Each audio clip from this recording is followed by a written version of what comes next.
Mi novia dijo, lo siento, lo quieren más a él, para después irse con su exnovio en el viaje familiar que yo mismo pagué. El karma fue instantáneo. Antes de que yo apareciera en la vida de Michelle, ella estuvo en una relación de 5 años con Pablo. No era cualquier relación. Vivieron juntos durante un tiempo, compartían amigos, rutinas, planes, y estaban a punto de casarse. Ya tenían fecha, invitaciones enviadas, todo prácticamente listo. El problema fue cómo terminó todo. Días antes de la boda, durante la despedida de soltero de Pablo, él le fue infiel. No fue un rumor ni algo ambiguo. Hubo pruebas claras, gente que estuvo ahí, mensajes, todo. Michelle se enteró casi de inmediato, y lo que debía ser uno de los momentos más importantes de su vida se convirtió en una humillación pública.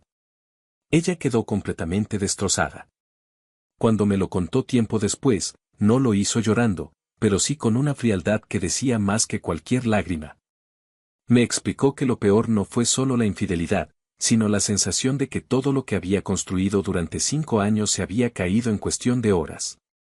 Pablo, por su parte, desapareció. No intentó pelear por la relación de forma real. Dio algunas explicaciones vagas, pidió perdón de forma superficial y luego se alejó.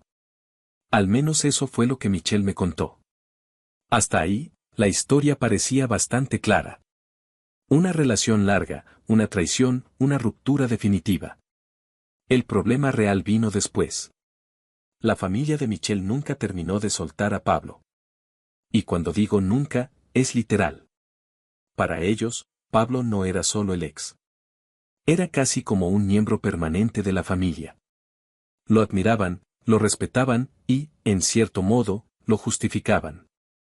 Pablo es médico cirujano.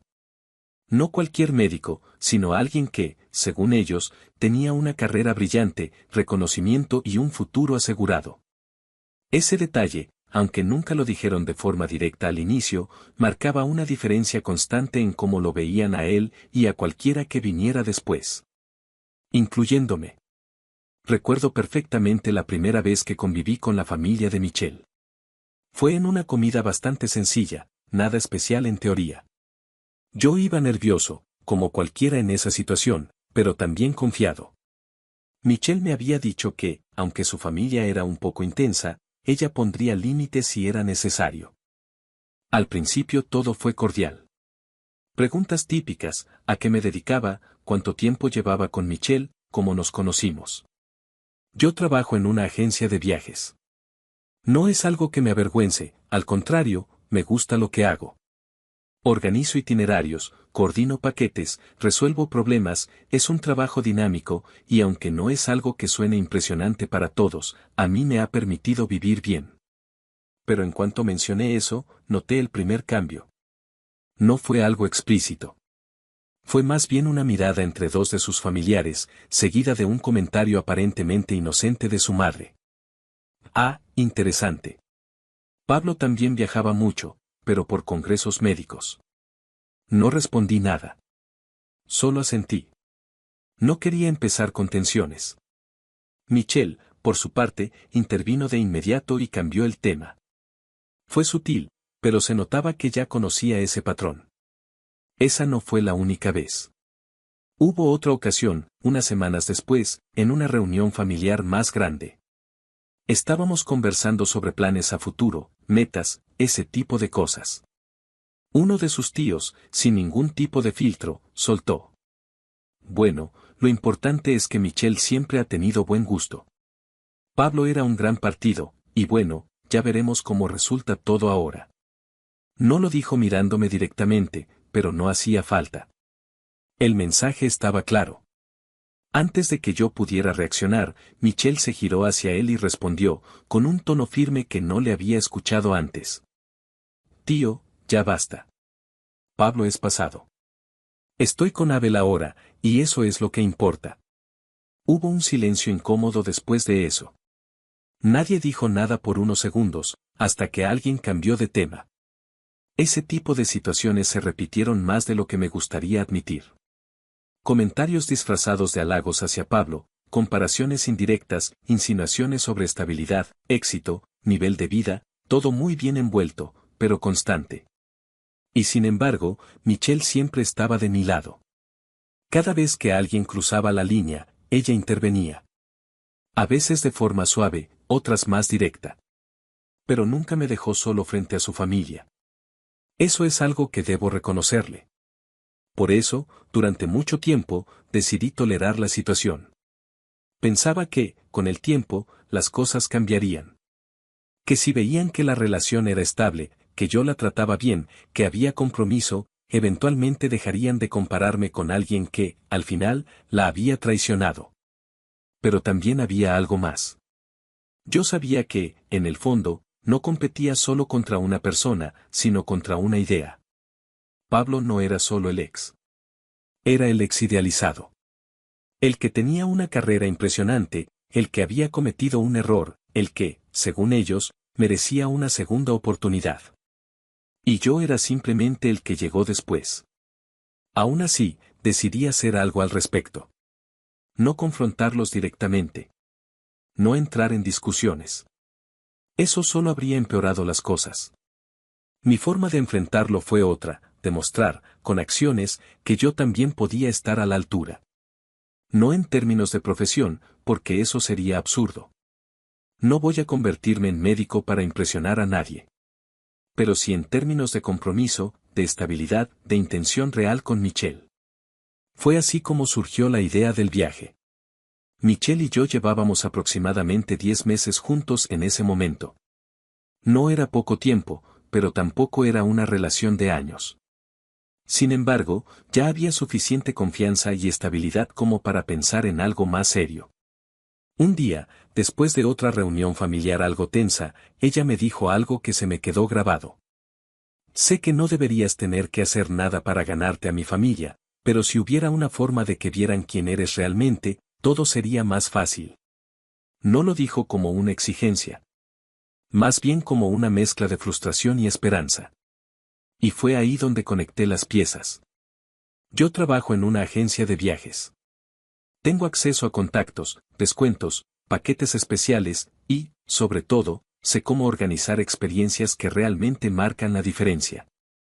Así que decidí hacer algo grande. Algo que no solo impresionara, sino que también generara un espacio donde pudiéramos convivir de otra manera. Mi idea fue organizar un viaje familiar. No un fin de semana ni algo sencillo. Estoy hablando de un viaje de 14 días por Europa. España, Francia, Italia, un recorrido bien estructurado, con actividades, traslados, hoteles de buen nivel, experiencias pensadas para que todos lo disfrutaran.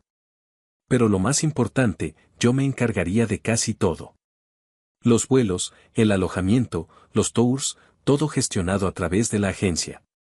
La única condición que pondría sería que cada quien cubriera sus comidas personales. No era un gasto pequeño, pero tampoco algo imposible para mí, considerando los acuerdos que podía conseguir internamente.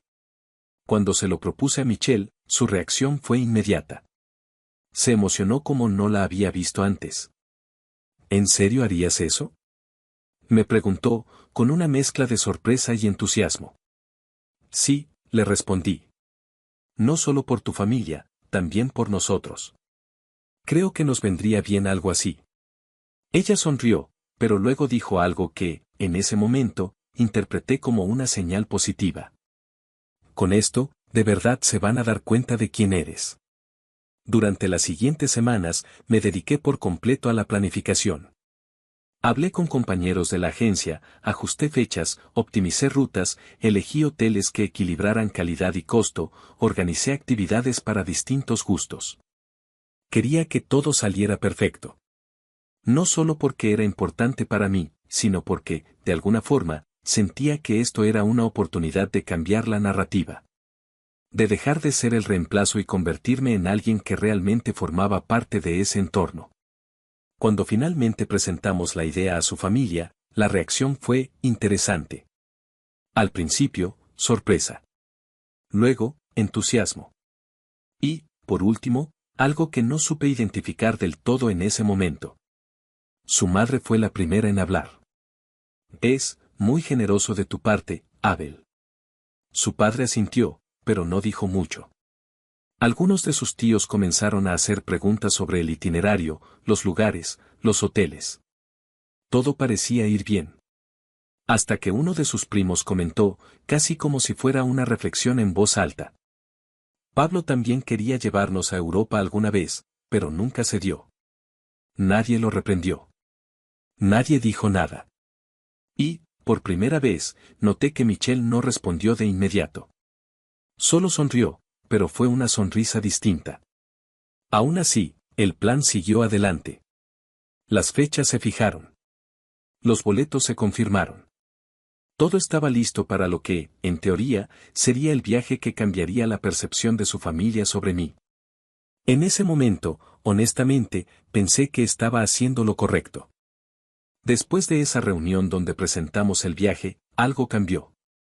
No fue inmediato ni exagerado, pero sí lo suficientemente evidente como para notarlo. Durante las semanas siguientes, la actitud de la familia de Michelle hacia mí empezó a suavizarse. Comenzaron a escribirme directamente para preguntar detalles del itinerario. Querían saber qué ciudades visitaríamos primero, cuánto tiempo estaríamos en cada lugar, si habría actividades guiadas o tiempo libre. Preguntas normales, pero el simple hecho de que vinieran a mí, en lugar de preguntarle todo a Michelle, ya marcaba una diferencia. Recuerdo una tarde en particular en la que estábamos revisando el plan con varios de sus familiares en la sala de su casa. Yo llevaba todo organizado, horarios, reservas, contactos, incluso recomendaciones de restaurantes y lugares opcionales. Mientras explicaba el recorrido por Italia, uno de sus tíos me interrumpió, pero esta vez no fue con un comentario incómodo. Oye, esto está bastante bien armado, dijo, revisando el documento. Se nota que sabes lo que haces. No fue un elogio exagerado, pero viniendo de él, fue significativo. Michelle me miró en ese momento, como si quisiera decir ves. No dijo nada, pero su expresión lo decía todo. Ese tipo de interacciones comenzaron a repetirse. Su madre empezó a tratarme con más cercanía. Ya no había ese tono distante o evaluador en cada conversación. Incluso en una ocasión me preguntó directamente cómo funcionaba mi trabajo, algo que antes nunca había mostrado interés en saber. Pero el cambio más claro vino de su tía. Ella había sido, desde el inicio, una de las personas más críticas. Siempre tenía algún comentario indirecto, alguna comparación disfrazada de consejo. Sin embargo, unas 2 semanas antes del viaje, se acercó a mí durante una reunión familiar y me pidió hablar a solas. No voy a negar que pensé que sería otra conversación incómoda. Pero no fue así. Abel, me dijo, quiero decirte algo. Su tono era serio, pero no hostil. Creo que te hemos subestimado. No respondí de inmediato. Preferí escuchar. Cuando Michelle nos habló de ti, bueno, todos teníamos una idea muy marcada de lo que ella había tenido antes, continuó. Y supongo que eso nos hizo juzgar sin realmente conocerte. Hizo una pausa breve antes de seguir. Esto que estás haciendo, no es poca cosa. No cualquiera organiza algo así, ni tiene la disposición de hacerlo por la familia de su pareja. La miré, tratando de entender si había algo más detrás de sus palabras. Solo quería que lo supieras, añadió. Tal vez no lo hemos demostrado, pero lo estamos valorando. Le agradecí, de forma simple. No quise hacerlo más grande de lo necesario. Pero esa conversación me dejó algo claro, las cosas estaban cambiando. No de forma perfecta, ni completa, pero sí lo suficiente como para darme cierta tranquilidad. Durante esos días, Michelle también parecía más relajada. Te lo dije, me comentó una noche. Solo necesitaban verte de otra forma. Yo asentí, aunque en el fondo sabía que no era tan simple. Las percepciones no cambian de la noche a la mañana, pero al menos parecía que íbamos en la dirección correcta. Conforme se acercaba la fecha del viaje, todo giraba alrededor de eso. Confirmaciones, listas, recordatorios, ajustes de último momento, era un proceso constante, pero lo tenía bajo control. Mi compañero de la agencia, Daniel, fue clave en todo esto. Él me ayudó a asegurar que cada detalle estuviera cubierto. Hermano, si esto sale bien, te van a adoptar, me dijo en tono medio en broma una vez. Yo me reí, pero en parte esperaba que tuviera razón. La noche antes del viaje fue particularmente intensa. Había tenido un día pesado en el trabajo. Últimos pendientes, confirmaciones finales, llamadas, todo lo que normalmente se acumula antes de un proyecto importante. Llegué a casa bastante tarde, cansado, pero con esa sensación de haber cerrado todo correctamente. Michelle estaba ahí. Ya tenía casi todo listo. ¿Listo para mañana?, me preguntó. Sí, pero muerto de sueño, le respondí. Ella sonrió ligeramente. Entonces duerme. Yo termino de alistar unas cosas. Antes de acostarme, le dije algo que, en retrospectiva, se quedó demasiado grabado en mi cabeza. Oye, despiértame temprano, por favor. Ya sabes que tengo el sueño pesado. Sí, no te preocupes, respondió. Yo me encargo. No dudé de eso ni un segundo. Nos acostamos, y prácticamente me quedé dormido de inmediato. Lo siguiente que recuerdo, es silencio. Abrí los ojos lentamente. La habitación estaba iluminada por la luz del día. Por un momento, no entendí qué estaba pasando. Tomé mi celular. 8:03 de la mañana. Mi vuelo salía a las 8 de la mañana. Sentí como el cuerpo se me tensó de golpe. Me levanté casi de un salto. No, no, no, no. Busqué a Michelle en la habitación. No estaba. Pensé que tal vez estaba en otra parte del departamento. La llamé, pero no escuché ningún sonido cercano. Fue entonces cuando algo empezó a sentirse mal. Regresé a la cama, tomé mi celular otra vez y revisé mis mensajes. Nada. Ni una llamada perdida. Ni un mensaje. Nada. En ese momento, el pánico empezó a mezclarse con otra cosa, algo más difícil de describir. Fui directamente a revisar la aplicación donde tenía todos los boletos. Y ahí fue cuando todo terminó de romperse. Los boletos no estaban. No era un error visual. No era que no cargaran. Simplemente no estaban. Mi primera reacción fue pensar que algo había fallado en el sistema. Mi segunda, fue marcarle a Michelle. Contestó después de varios tonos. ¿Bueno?, dijo.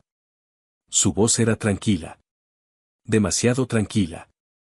¿Qué está pasando?, pregunté, sin poder ocultar la tensión. ¿Dónde estás? ¿Por qué no me despertaste? Perdí el vuelo. Hubo un breve silencio al otro lado de la línea. Sí, sobre eso, respondió. Ese tono. Frío. Distante. No era el mismo de la noche anterior. ¿Qué significa sobre eso?, insistí. Otra pausa.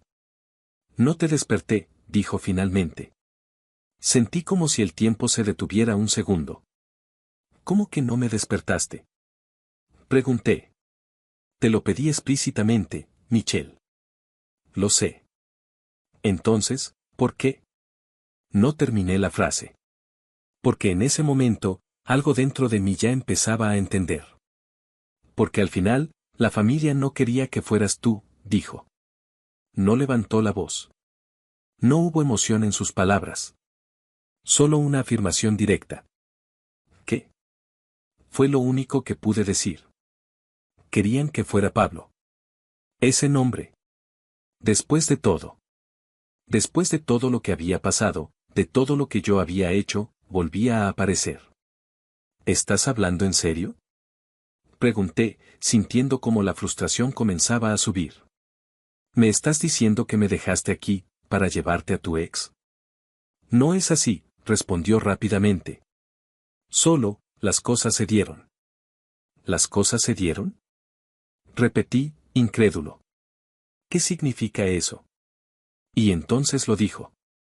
Sin rodeos. Lo llamé. Sentí un vacío inmediato en el estómago. ¿Lo llamaste? Sí. ¿Y él qué? Aceptó. No supe qué decir durante unos segundos. ¿Cuándo pasó esto?, pregunté finalmente. Hace unos días. Eso fue lo que terminó de encajar todo. Las actitudes. Los silencios. Esa sonrisa que no respondió el comentario de su primo. Todo. ¿Y no pensabas decirme? Pregunté, ahora con un tono más bajo, más contenido. No sabía cómo. ¿No sabías cómo? Repetí. Michelle, organicé todo este viaje. Todo. ¿Y tu solución fue, no despertarme? Hubo un silencio más largo esta vez. Y entonces dijo la frase que, honestamente, todavía no logro procesar del todo. Lo siento, lo quieren más a él. Así, sin más. Como si eso lo explicara todo. Como si fuera suficiente. Antes de que pudiera responder, colgó. Me quedé mirando el teléfono, sin moverme. No sé cuánto tiempo pasó. 1 minuto, tal vez 2. Luego reaccioné. Llamé a Daniel, mi compañero de la agencia. Contestó casi de inmediato. ¿Qué pasó? ¿Ya estás en el aeropuerto? No, respondí. Necesito que revises algo ahora mismo. Le expliqué rápidamente la situación. Hubo unos segundos de silencio mientras él verificaba. A ver, dame un segundo, dijo. Se escuchaban teclas de fondo. Sí, aquí está todo, continuó. Los boletos fueron utilizados. Todos. Sentí un golpe seco en el pecho. ¿Todos? Sí. El sistema los marca como abordados. Pensé que tú ibas con ellos. Cerré los ojos por un momento. No, dije finalmente. No fui. ¿Qué? No le di más detalles en ese momento. Colgué. Y volví a marcarle a Michelle. Tardó más en contestar esta vez. ¿Qué quieres ahora? Dijo. Ese tono ya no tenía nada de neutral. Quiero que me expliques todo, respondí. Bien. No hay mucho que explicar. Claro que lo hay, dije, ahora sin intentar contenerme. Me dejaste fuera de un viaje que yo organicé, que yo pagué, para llevarte a tu ex. ¿Y me dices que no hay nada que explicar? Baja la voz, respondió. No estás entendiendo. Entonces haz que entienda. Hubo un silencio breve. Esto era importante para mi familia, dijo finalmente. Y ellos se sienten más cómodos con él. ¿Y tú? Pregunté. ¿Tú también? No respondió de inmediato. Y ese silencio dijo más que cualquier palabra. Fue en ese momento cuando algo dentro de mí cambió. La sorpresa se convirtió en enojo. Y el enojo, en decisión. Colgué. Me quedé de pie en medio de la habitación, mirando alrededor como si todo fuera ajeno. Y entonces lo decidí. No iba a quedarme así. No después de esto. Iba a hacer algo al respecto.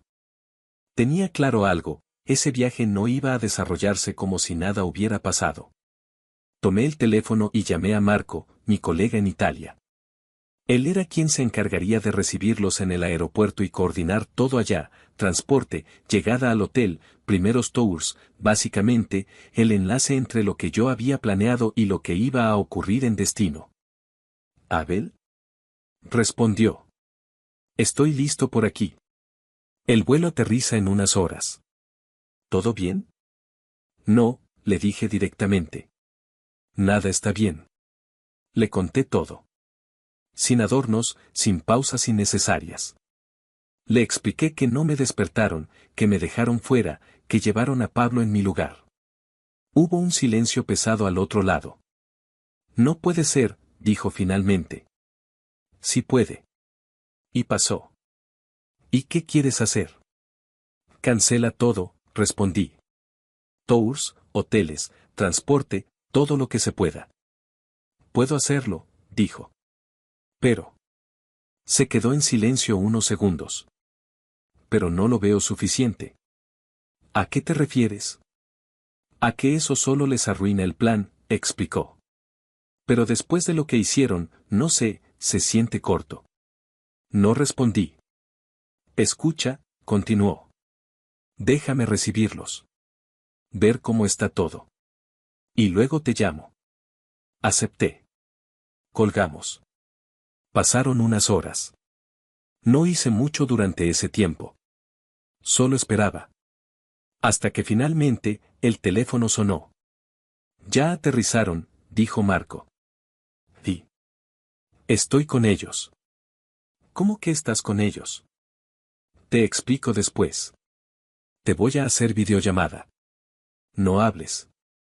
Solo observa. La llamada cambió a video. La imagen no era perfecta. Se veía desde un ángulo parcial, como si el teléfono estuviera oculto en el bolsillo de su camisa.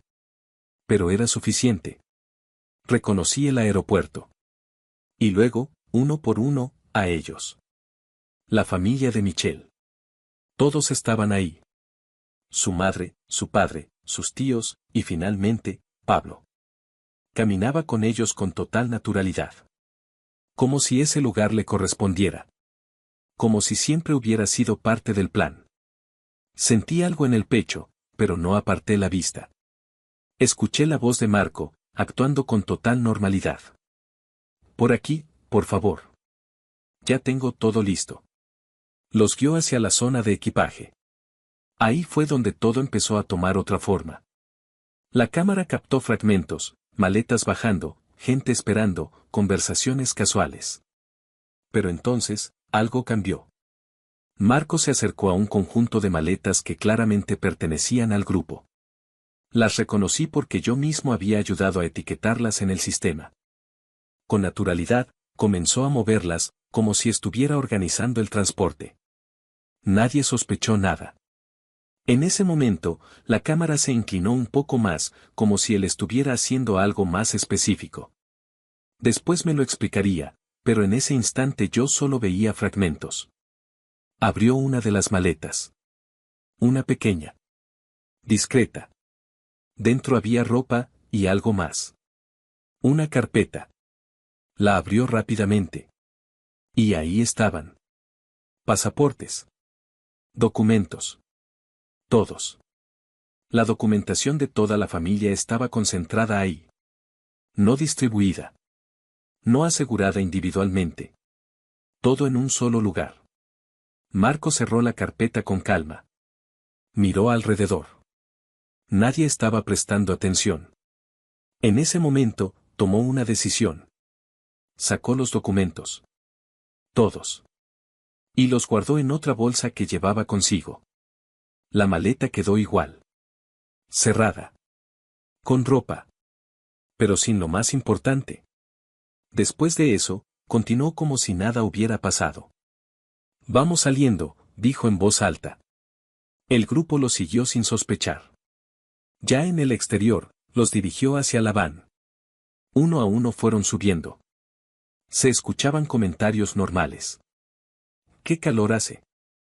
El vuelo fue pesado. Pero ya estamos aquí. Nadie sabía lo que acababa de pasar. Marco subió al final. La puerta se cerró. El motor arrancó. Durante los primeros minutos, todo parecía completamente normal. Conversaciones ligeras. Expectativas sobre el viaje. Incluso algunos comentarios positivos. La organización está muy bien, dijo la madre de Michelle. Sí, todo muy claro, añadió otro. Esa frase volvió a golpear. Porque sí. Todo estaba bien organizado. Por mí. Pero yo no estaba ahí. En cambio, Pablo sí. Y nadie parecía tener problema con eso. Después de unos minutos, la van cambió de ruta. Vamos a hacer una parada rápida, dijo Marco. Es un control de rutina. Nadie cuestionó.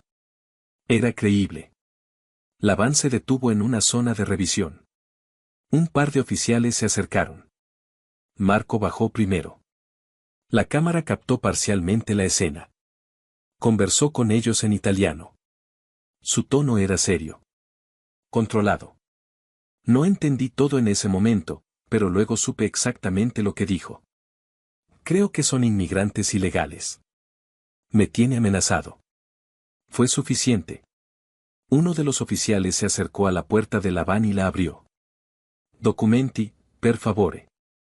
El tono cambió de inmediato. Dentro, el ambiente se congeló. ¿Qué pasa?, preguntó alguien.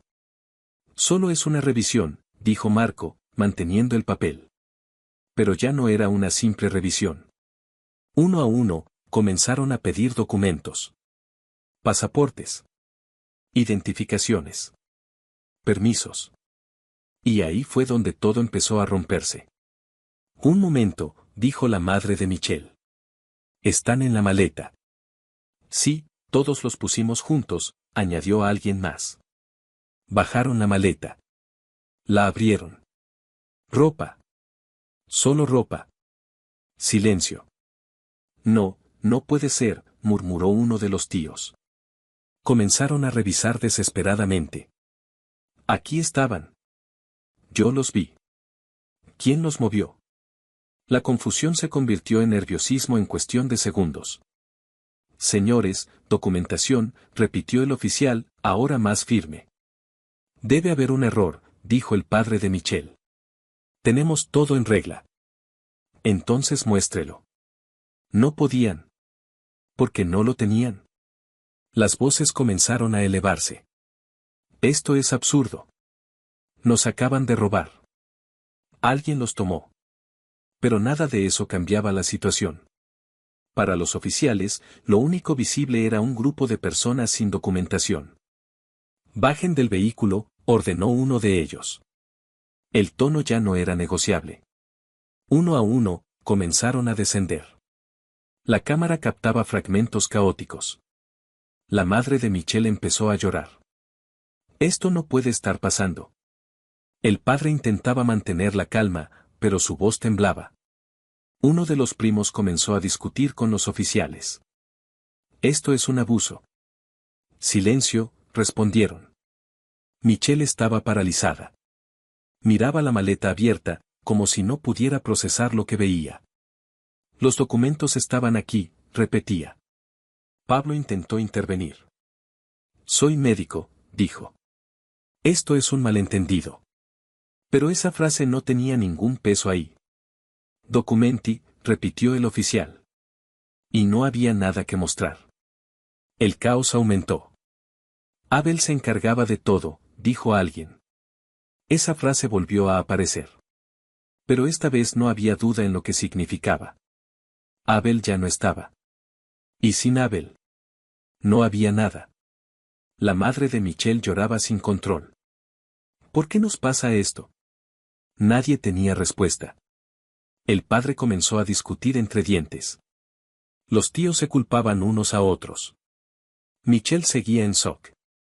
¿Y Pablo? Ya no decía nada. Su seguridad había desaparecido por completo. Los oficiales hablaron por radio. Minutos después, llegaron más. Van a tener que acompañarnos, dijo uno de ellos.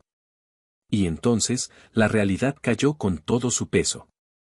No era un retraso. No era una molestia. Era una detención. La cámara captó el momento en que comenzaron a separarlos. Las voces se rompían. El llanto aumentaba. El orden desaparecía. Michelle finalmente reaccionó. Esto no puede estar pasando, decía, con la voz quebrada. Pero estaba pasando. Y por primera vez desde que todo comenzó. Ellos estaban sintiendo lo que significaba haberme dejado fuera. Pasó aproximadamente una hora desde la última vez que vi la videollamada. Durante ese tiempo, no hice nada. No llamé a nadie. No revisé mensajes. No intenté intervenir. Solo me quedé en silencio, procesando todo lo que había ocurrido. Hasta que el teléfono volvió a sonar. Era Michelle. La pantalla mostraba su nombre como si nada hubiera pasado, como si la última conversación no hubiera existido. Contesté. ¿Bueno? Su voz no era la misma de antes. Estaba rota. Amor, dijo, casi sin aire. Por favor, ayúdanos. Esa palabra. Amor. Después de todo. No respondí de inmediato. Nos tienen en migración, continuó, hablando rápido, con desesperación. Dicen que debemos pagar una multa de 5.000 euros cada uno, o nos van a deportar y no podremos volver a Europa. Se escuchaban voces de fondo. Llanto. Confusión. Por favor, añadió. Mueve tus influencias, tú conoces gente, tú puedes arreglar esto. Cerré los ojos un segundo. Y entonces respondí. Justo eso hice. Hubo un silencio al otro lado. ¿Qué? Moví influencias. Mi tono fue completamente plano. Sin emoción.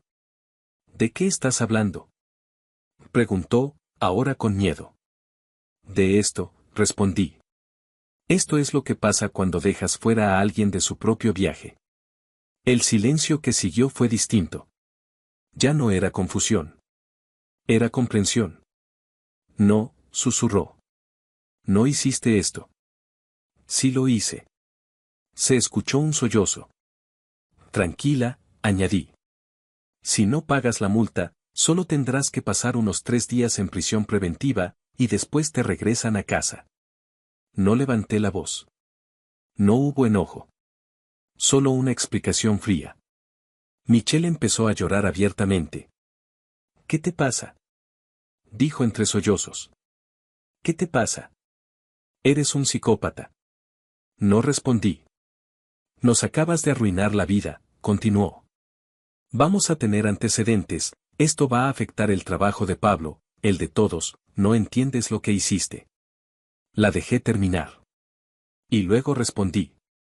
Vaya, qué triste. Hice una pequeña pausa. Pero bueno, siempre habrá vacantes en McDonald's. Se quedó en silencio. Ahí podrán trabajar, añadí. Y mírenle el lado bueno, las hamburguesas les saldrán más baratas. Estás enfermo, dijo, casi sin voz. Antes de que pudiera decir algo más, otra voz interrumpió en la llamada. Un hombre, hablando en italiano, indicando que el tiempo había terminado. 5 minuti. Finito. Michelle intentó decir algo más. Abel, por favor. La llamada se cortó. Y esta vez, no volvió. Horas después, recibí otra llamada. Número desconocido. Contesté. Sí. Abel, dijo una voz masculina. Soy Marco. Dime. Solo para que lo sepas, continuó. Confirmé algo. ¿Qué cosa? En los rayos X del aeropuerto, se veía claramente que esa maleta tenía documentos. No dije nada. Ya lo intuía, añadió. Mucha gente comete ese error, poner todo en un solo lugar. Hizo una pausa breve. Solo quería que lo supieras. Lo sé, respondí. Colgamos. No volvimos a hablar de eso. 3 semanas después, todo terminó de cerrarse. O al menos, eso creí. Era un día normal. Estaba en casa, intentando retomar la rutina. Hasta que tocaron la puerta. Fuerte. Insistente.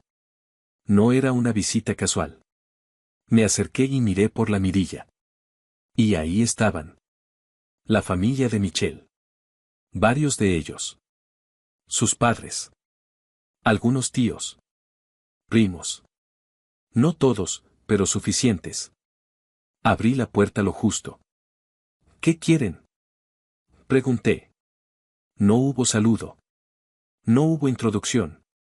Sabes perfectamente lo que hiciste, dijo su padre, con el rostro tenso. No tengo idea de qué hablas, respondí. No te hagas el idiota. Intervino uno de los primos, dando un paso al frente. Todo esto fue por tu culpa. Les repito, dije. No sé de qué están hablando. Las voces comenzaron a elevarse. Nos detuvieron. Nos trataron como criminales. Perdimos dinero. Pablo tuvo problemas en su trabajo. Esto no se va a quedar así. El ambiente empezó a escalar rápidamente. Uno de los primos se acercó demasiado. Te vamos a... No terminó la frase. Porque en ese momento, saqué el teléfono. Y marqué.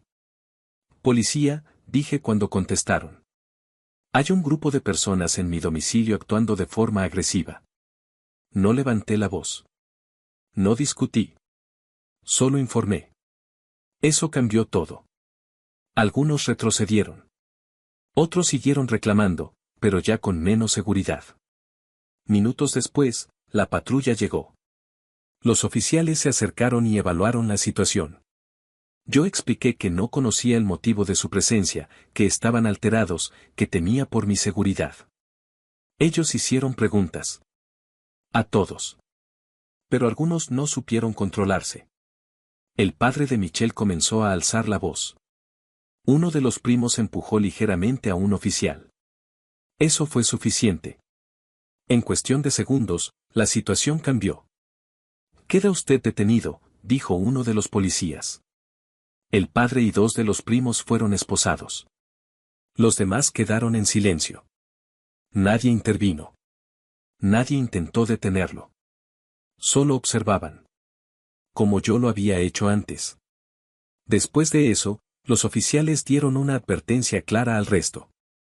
«No pueden presentarse aquí nuevamente», dijo uno de ellos. «Si lo hacen, habrá consecuencias legales». También se emitió una orden de alejamiento. Formal. Registrada. Sin margen de interpretación. Poco a poco, se fueron. Sin gritos. Sin amenazas. Sin mirarme siquiera. La puerta se cerró. Y por primera vez desde que todo comenzó. Hubo silencio real. No sé si lo que hice fue correcto. No sé si alguien lo consideraría justo. Pero sí sé algo. Ese día entendí que hay cosas que no se arreglan hablando. Y que, a veces, las consecuencias llegan exactamente en la forma en que las provocas.